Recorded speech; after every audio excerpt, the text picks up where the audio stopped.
Diffusion, the international science radio show. We have a bouncer on the doors of perception. The good, the bad, the ugly. It gets pretty exciting. The myths, the truths. Toxicology. Astroseismology. Magnetism. The dark side. Genetically engineered potatoes. Planetoid. Planetoid. I love that word.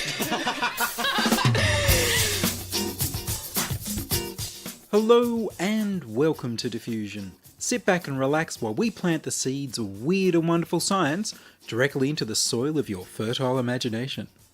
I'm Ian Woolf. On this edition, we feature another blast from Diffusion's past, digitised from audio compact cassette.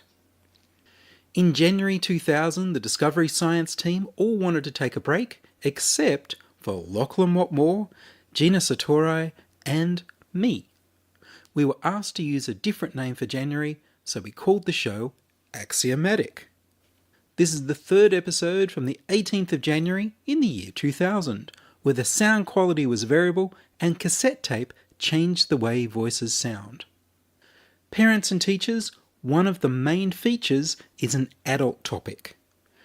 Now that the parents and teachers are out of the room, let's go back 19 years to Axiomatic, when we examine the strange connection between cornflakes and masturbation, and complete the story of Jacob Bronowski. Here's Lachlan Whatmore with Axiomatic. No one would have believed, in the last year of the 20th century, that scientific affairs were being watched from the timeless world of radio. No one could have dreamed that they were being scrutinized, as someone with a microscope studies creatures that swarm and multiply in a drop of water. Few listeners even considered the possibility of a summer science radio series, and yet, across the Sydney metropolitan area, minds were kept stimulated and regarded this earth with wondrous eyes. And slowly, but surely, they tuned their radios to Axiomatic. Welcome to Axiomatic, Summer Science Show. I'm Ian Woolf. And I'm Lachlan Whatmore, and we've got quite a packed show for you this evening. So let's, without further ado, move right along. What do you say, Ian? Sounds like a good idea to me. I think that's a very good idea. Woody Allen once said that masturbation is just sex with someone you love. This story started with a small item of trivia, that Kellogg's cornflakes were invented to prevent masturbation. Now, my astute colleague here, Ian Woolf, decided to find out what possible connection there could be between breakfast cereal and sex.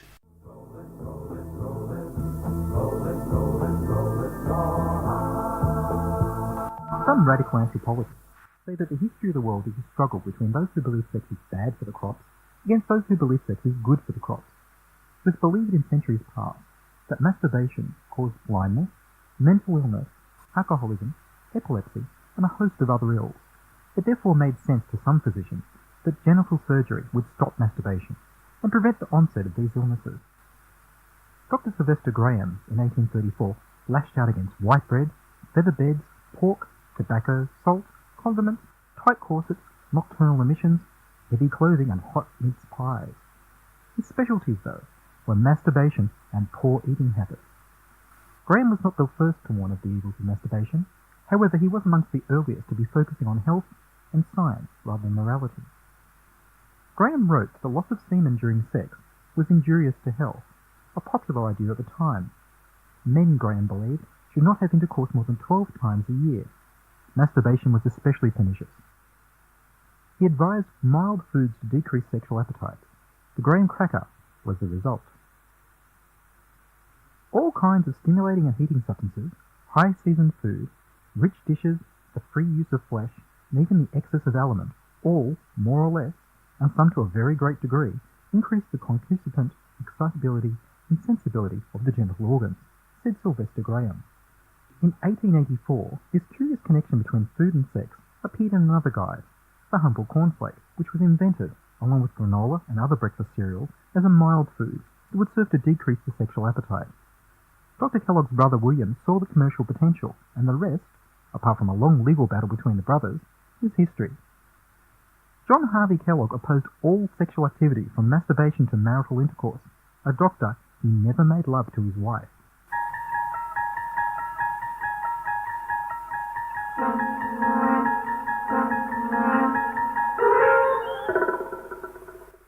It was quite likely that the doctor was in some way dysfunctional.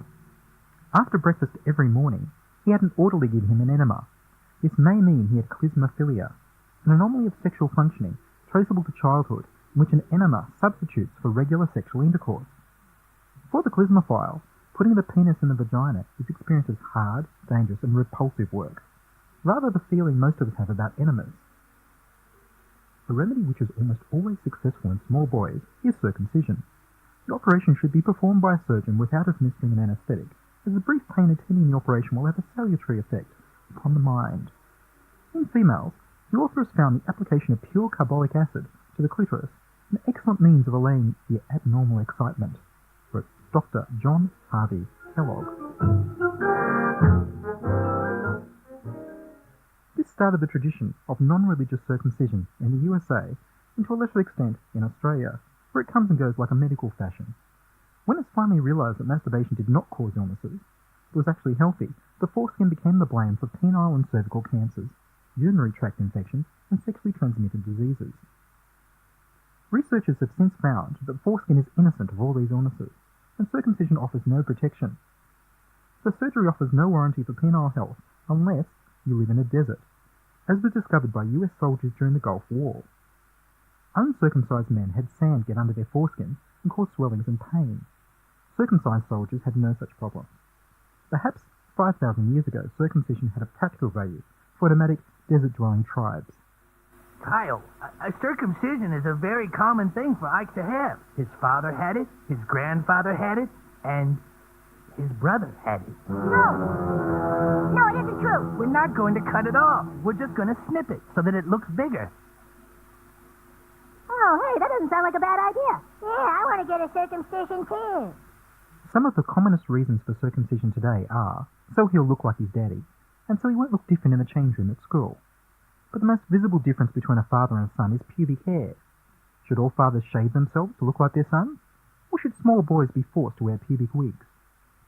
Routine circumcision was stopped in Great Britain in 1949, yet in the years following, no major problems from the differences were recorded. The risks of hemorrhage and infection during surgery are real, as is the huge amount of pain involved. In 1987, Anand and he published a comprehensive study of infant pain in the New England Journal of Medicine. The study states that babies do feel severe pain from the procedure, in fact, more than older children and adults would. The pain of circumcision is too severe to be controlled by mild analgesics, they concluded, even though most circumcisions in the United States are done without painkillers. Babies do experience great and persistent pain during and after the surgery, based on crying, increased heart and breathing rates, and other measurements, which also seems to interfere with breastfeeding in some babies. So, is Dr. Kellogg right? Or is masturbation good for your health?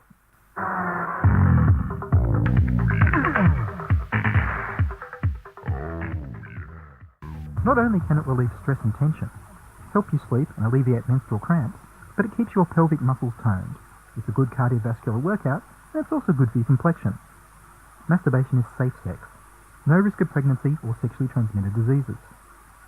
In women where strong pelvic muscles are practically the sole factor, and where the labour is easy and fast or long and difficult, women masturbating regularly, with multiple orgasms, develop strong pelvic muscles and should have easier labour. Erections are good for erections. Each time you have an erection, you recharge the penis with tissue-nourishing oxygen that ultimately keeps you going longer and stronger. This is even more vital for older men who have fewer nighttime erections to provide the oxygen replenishing. Masturbation to the point of orgasm appears to put less strain on your heart, as measured by an increase in heart rate, than does coital activity that results in orgasm. Storing seminal fluids for long periods can also cause prostate congestion, which in turn can lead to urinary and ejaculatory pain. Many urologists consider 3 or 4 ejaculations a week good medicine for the prostate, since ejaculation empties the prostate. Regular ejaculation, either through masturbation or intercourse, can help ward off this condition, also called non-specific prostatitis, and for obvious reasons, Sailor's disease or priest's disease. Even psychologists have gotten into the act. Masturbation has been used as a shame-attacking and guilt-attacking homework assignment. In rational emotive therapy, RET, and other forms of cognitive behaviour therapy, a good many shameful acts are given as homework assignments for the individuals to practice, to show them that nothing is intrinsically shameful, that people only attribute shame or guilt to certain acts. As such an assignment, masturbation can prove very helpful emotionally. The 19th century Puritans left no pleasurable stone unturned. There was also the Anti-Osculatory League, which was dedicated to stamping out the unhygienic practice of kissing. Modern science has found, however, that kissing releases oxytocin in the brain, which is a chemical important to emotional bonding, sleep, and to the immune system. The last question I wondered about is, what do women think of circumcised lovers? Do they prefer the look of an intact penis over a circumcised one? Or do they think circumcised men make better lovers?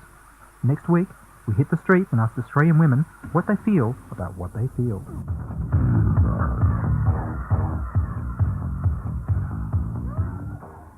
So, well, we didn't bother about next week. We actually went out into the street and we got our own woman right here in the studio, young Sophie Kavalides. Sophie, welcome to the program. Thank you. It's great to be here. Yeah, nice to have you here. Ian's got a couple of questions for you. To cut to the chase, do you prefer the look of an intact penis over circumcised? Good question. Circumcised versus uncircumcised. Hope my husband's not listening to this. To be honest, with my little experience, I prefer circumcised. Coming from a Greek background myself, most of the Greek men are uncircumcised, so therefore don't have much of a experience there. But there's a lot of fussing about, I believe, with an uncircumcised penis. A lot more enjoyable with a circumcised one. Why is it more enjoyable? Well, you don't have to worry about all the technicalities of it. Pulling back. Well, the pullback, can be a bit of a problem there, whereas, you just avoid the pullback problem and you're fine, I think. That's right. Being a trimmed man myself, I don't think I could actually go back to the way it was. Not that I actually could. Well, you actually could. There's surgery for that sort of thing. Really? There is surgery to replace your foreskin? There's several websites devoted to the subject. I'll be damned. I'll have to look that up. Sophie, do you think that it's a Greek custom to not circumcise men? Yes, I believe it is. I'm not quite sure where it originated from, but I think they should change it. Yeah, do you think it might have a religious base there? I think it does. I think the background is they believe that it's a lot cleaner and all that sort of thing if it's kept intact. Yeah. As opposed to being circumcised. Oh, very interesting. Now, Ian, you're Jewish, so may one assume that you have a... I've been snipped. You've been snipped. Okay, so we could call you a... what's the expression? You've got a trim job rather than a 4-speed. Yeah? Yeah. Snipped to make it look bigger. You've done the bris. Done the bris. Okay. Done the bris, no anaesthetic. No anaesthetic whatsoever. And that was on the 8th day of your life? I believe so. We hope so, anyway. Sophie, do you think that maybe Greek Jews might have a terrible problem there? Greek Jews? Well, I assume there are a couple of them somewhere. Do you think that maybe, the Greek culture might be clashing with the Jewish culture and maybe they might have to go halfway, just, take half of it off or something like that? Oh, I think that could be very tricky. Yeah, it could be. Might have to bring a doctor painful. in here. Yeah, it could be rather painful. I mean, sort of walking around with only half of one. Either one or the other? Either one or the other. You're listening to Ian Woolf and Lachlan Whatmore on Diffusion Science Radio. Send emails to science@diffusionradio.com. We're brought to you across Australia on the Community Radio Network and podcast over the internet on www.diffusionradio.com. One of the great scientific thinkers of the 20th century was Dr. Jacob Bronowski, who also happens to be one of Lachlan's gurus. Here's Lachlan with a little bit of help from the good doctor himself on the life of the man who showed us the human face of science. I'd like to pay a little tribute to a guru of mine, the late mathematician, biologist, poet and man of letters, Jacob Bronowski. Bronowski is best known for his last major work, a BBC television series made in the early 70s called The Ascent of Man, which was broadcast in 1974, the year he died. However, The Ascent of Man should be regarded as the logical conclusion to a life dedicated to science and the uncovering of its human face. One aim of the physical sciences has been to give an exact picture of the material world. One achievement of physics in the 20th century has been to prove that that aim is unattainable. Jacob Bronowski was a short, plump, very European-looking man with spectacles and a slightly world-weary expression. He was born in Poland in 1908, moved to England during his childhood, and obtained his PhD in mathematics from Cambridge in 1933. Before World War II, he taught mathematics at the University College of Hull. When the war started, he assisted with the evaluation of the strategic bombing campaign against Germany. In doing so, he pioneered a mathematical field known as operational research, in a quest to increase the effectiveness of Allied bombing missions. In 1945, he visited the ruins of Nagasaki to study the effect of the nuclear strike. It moved him so much that he forswore any more military research. There are two parts to the human dilemma. One is the belief that the end justifies the means. That push-button philosophy, that deliberate deafness to suffering, has become the monster in the war machine. The other is the betrayal of the human spirit, the assertion of dogma that closes the mind and turns a nation, a civilization, into a regiment of ghosts,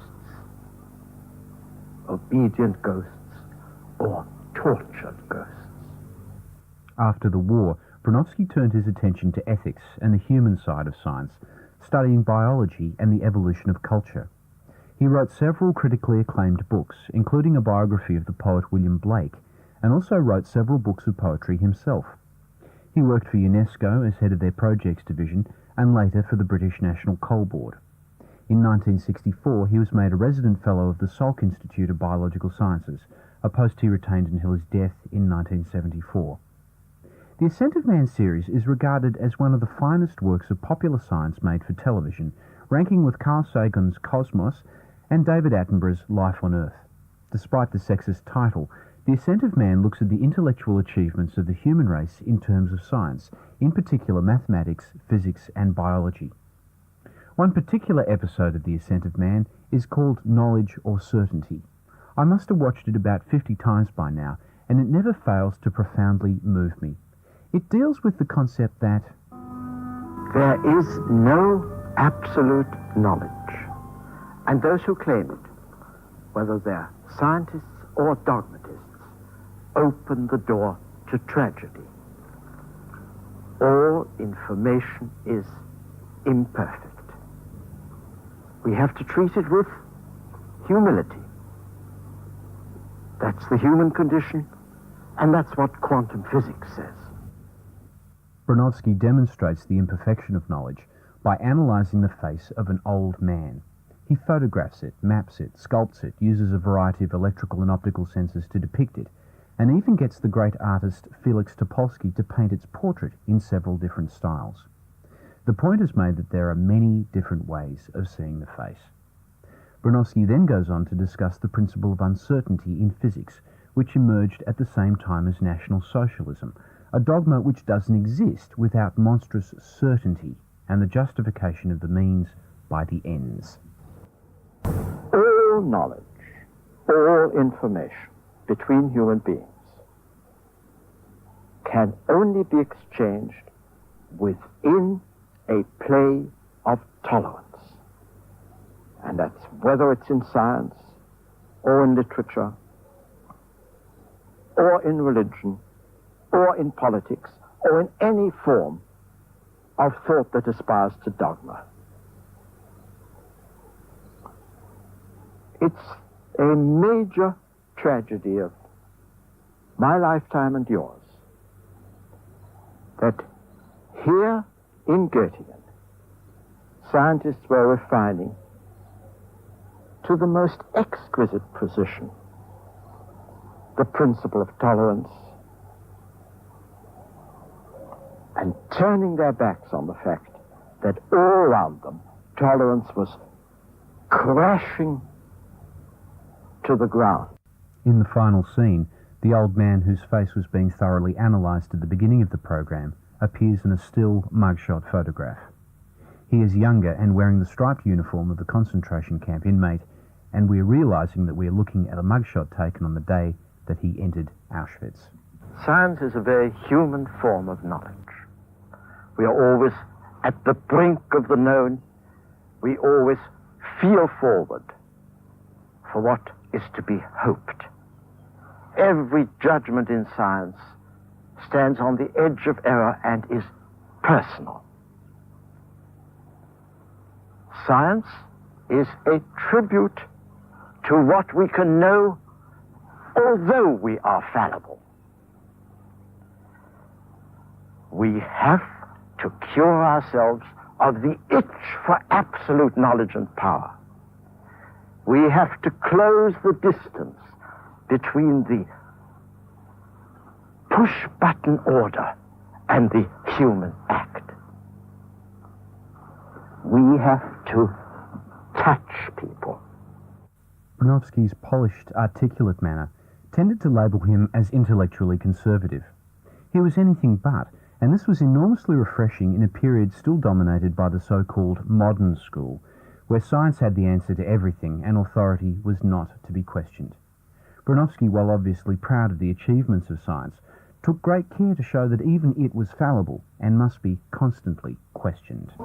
The university is a mecca to which students come with something less than perfect faith.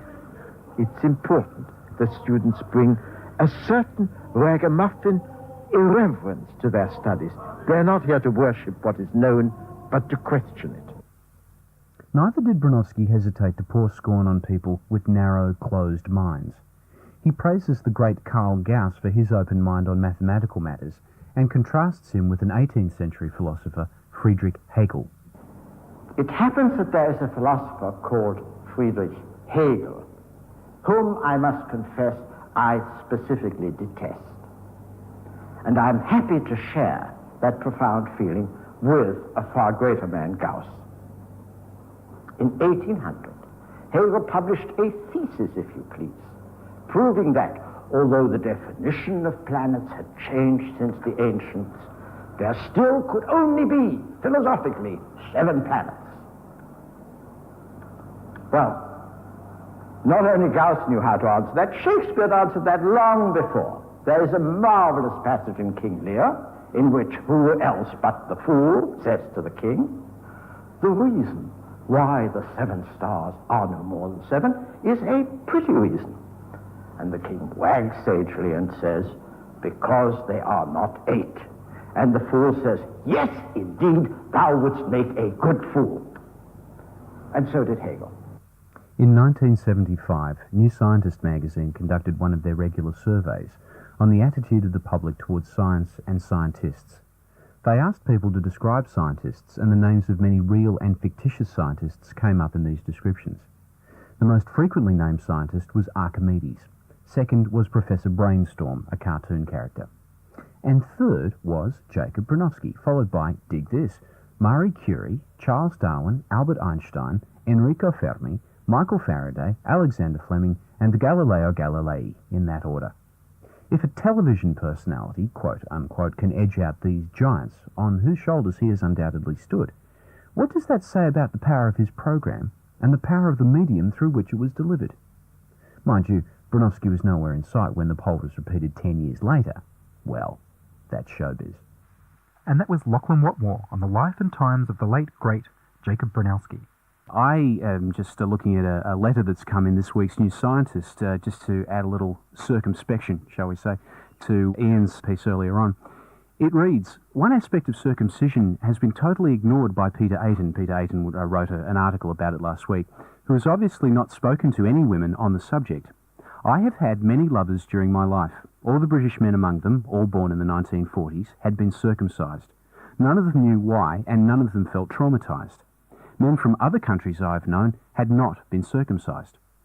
My experience is that men who have been circumcised make infinitely better lovers. Their erections are firmer, their lovemaking lasts much longer, and they're able to raise another erection much sooner.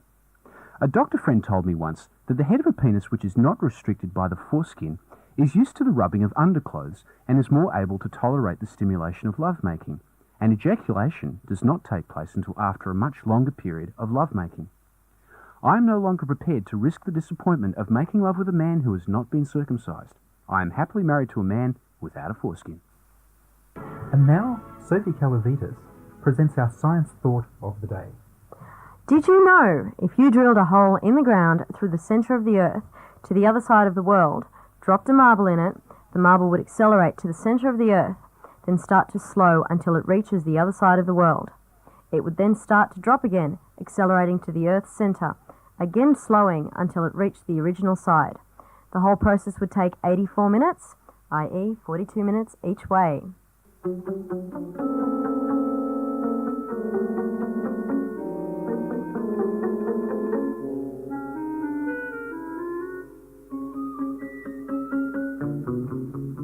that's all we've got from this edition of Axiomatic. Joining me in the studio have been my erstwhile colleague Ian Woolf. Thank you, Ian. And special thanks also go to our special guest tonight, Sophie Kavalides. Nice to have you in here, Sophie. If you've enjoyed what you've heard on the program tonight, we'd very much like to hear from you. Send your contributions, opinions, helpful suggestions and donations to science@diffusionradio.com. That's science@diffusionradio.com. Tell your friends. Follow me on Twitter @IanWolf. Soundcheck by Charles Willock. If you enjoyed the show, you can explore more than 950 previous episodes archived on diffusionradio.com, where the shows are labelled by keywords so you can focus in on the stories you want to hear. Join my patrons at patreon.com/diffusionradio, make a donation through paypal.me/IanWolf, or listen to Diffusion on your phone or tablet through the Radio Public app. Ian, you had a good time tonight, mate. Wonderful. Good. Tune in next week. We hope to stimulate you further. Talk to you then.